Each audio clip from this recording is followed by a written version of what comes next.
terdapat informasi yang mana ratusan perusahaan ternyata bermasalah dalam membayarkan THR di tahun 2023 ini. Tanggapan dari Anda seperti apa, Pak Hari? Silakan. Ya, terima kasih pagi. Assalamualaikum warahmatullahi wabarakatuh.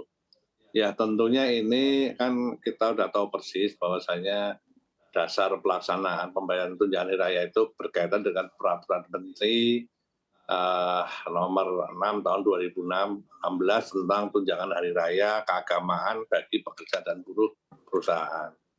Kemudian juga ada surat edaran Menteri Ketenagakerjaan RI nomor M2 strip HK ya strip 3 tahun 2023 tentang pemberian THR keagamaan bagi pekerja atau buruh di perusahaan. Tentunya ini dengan adanya itu kita juga sudah buat posko dari 5 posko di wilayah maupun di dinas. Tentunya kita buka baik secara online maupun offline. Nah di sini ternyata banyak pengaduan. Jadi dari kita pantau dari tanggal 17 April kemarin, ya ini ada sekitar 592 pengaduan, di mana kita bagi dalam 3 jenis pengaduan. Artinya THR yang tidak dibayarkan sebanyak 265 pengaduan, kemudian THR tidak sesuai ketentuan 214 pengaduan, dan THR terlambat bayar sekitar 113 aduan. Tentunya ini menjadi concern kami untuk bisa menyelesaikan. Nah dari 592 pengaduan tadi, ternyata setelah kita klasifikasi berasal dari 352 perusahaan.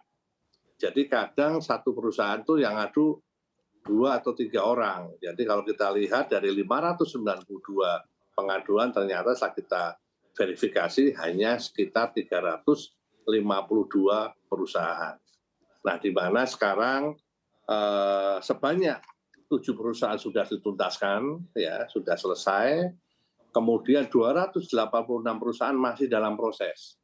Kita lagi proses nih. Jadi pengawas maupun mediator kita lagi memproses. Nah sisanya yang 59 perusahaan belum diproses. Nanti setelah yang 286 proses selesai, baru yang 59 diproses. Demikian Mas Bram. Oke, baik. Pak Hari, apakah nantinya juga sebanyak ratusan ini yang mana juga bermasalah untuk membayarkan THR kepada para pekerjanya akan dikenakan sanksi? Ya, tentunya demikian. Jadi kalau nanti yang 286 tadi sudah selesai, masih ada yang tidak bisa diproses atau mungkin yang masih membandel, tentunya kita kenakan sanksi. Nah, sanksi ini tentunya kan sesuai dengan aturan main, ya kita kenakan sanksi pada ini sekitar denda 5% ya.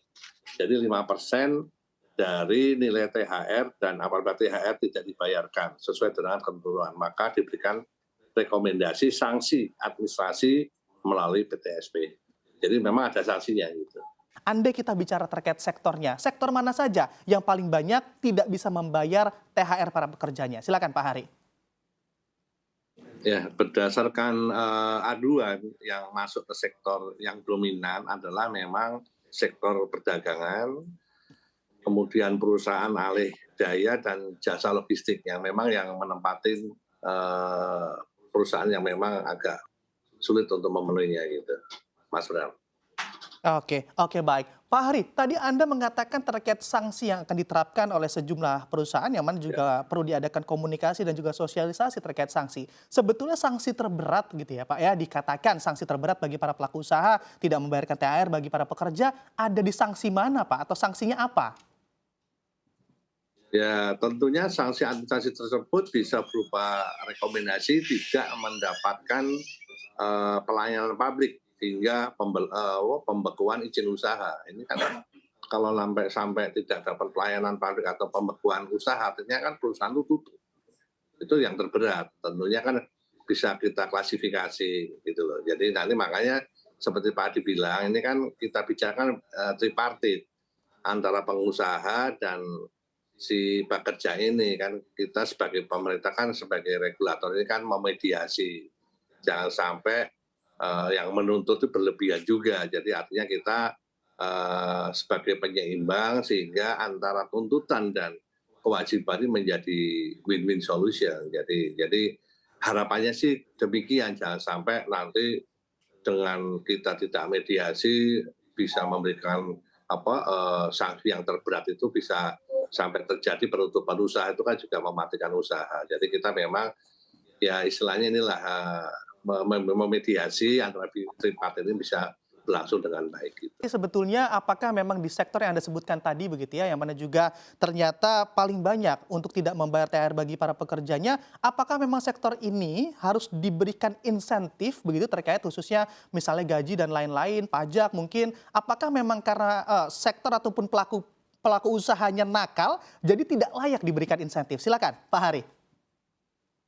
Ya, ya memang ada banyak klasifikasi. Memang tadi Pak Adi kan sudah bilang, namanya THR itu biasanya sudah dihitung di awal awal program ya, bahwasanya nanti akan terjadi THR di bulan sekian. Itu sebenarnya sudah diprogramkan. Itu biasanya. Namun kembali lagi dari kondisi tadi Pak Adi bilang kondisi COVID apa kan masih belum ini ya, tapi sekarang sudah mulai merangkak. Nah, memang ya ada juga banyak pengusaha yang nakal juga. Memang walaupun perusahaannya sudah mulai jalan, tetap dia tidak memperhatikan hak-hak daripada pekerja. Nah, yang perusahaan demikian ini yang akan kita tindak. Tapi kalau yang biasanya yang kita proses ini kan perusahaan yang memang lagi mengalami kesulitan cash flow. Jadi mereka agak istilahnya itu di angka sekian itu belum bisa memenuhi. Biasanya demikian. Tapi ada juga sih yang perusahaan yang memang ya sengaja untuk tidak memberikan hak kewajiban daripada si pekerja. Memang ini banyak sekali istilahnya itu klasifikasinya, makanya kita akan turunkan pengawas-pengawas kita untuk melihat sampai seberapa tingkat daripada sanksi yang nanti akan kita berikan.